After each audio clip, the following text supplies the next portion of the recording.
நான் எனது 50 ஆண்டுகால பொது வாழ்க்கையில் எத்தனையோ நிகழ்ச்சிகளை பார்த்திருக்கிறேன், நடத்தியும் இருக்கிறேன். அனைத்து அரசியல் இயக்கங்களை சார்ந்தவர்களும் இத்தகைய அனுபவம் கொண்டவர்கள் தான். மாநாடுகள், பொதுக்கூட்டங்கள், ஆர்ப்பாட்டங்கள், போராட்டங்கள் நடத்தும் போது அதற்குரிய சட்டத்திட்டங்களும் நெறிமுறைகளுக்கும் பொது ஒழுக்கங்களுக்கும் கட்டுப்பட்டு நடத்தப்பட்டு வருகின்றன. அப்படித்தான் நடத்த வேண்டும். கட்டுப்பாடுகளை மீறும் போது அதனால் பாதிக்கப்படுவது நிகழ்ச்சிகள் நடத்தும் கட்சியினுடைய தொண்டர்கள் தான், நமது தமிழ்நாடு மக்கள் தான். சமூக வலைத்தளங்களில் தேவையற்ற வதந்திகள் பரவிய போது அதற்கு முற்றுப்புள்ளி வைக்க வீடியோ மூலமாக எந்த அரசியல் கட்சி தலைவரும் தன் கட்சி தொண்டர்களும் அப்பாவி பொதுமக்களும் இறப்பதை விரும்ப மாட்டார்கள் என்றுதான் நான் குறிப்பிட்டேன்.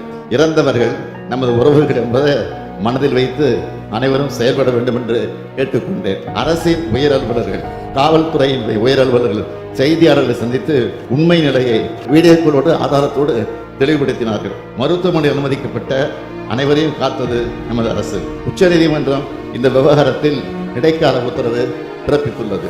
இறுதி தீர்ப்பின் அடிப்படையில் அரசு செயல்படும் என்பதை உறுதியோடு நான் இங்கு சொல்லுகிறேன். இது போன்ற துயர சம்பவங்கள் இனி நடக்கக்கூடாத இந்த உறுதியை அனைத்து அரசியல் இயக்கங்களும் பொது அமைப்புகளும் எடுக்க வேண்டும்.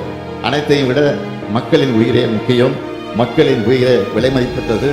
இதை மனதில் வைத்து செயல்பட வேண்டும் என்று கேட்டு அமைகிறேன். வணக்கம்.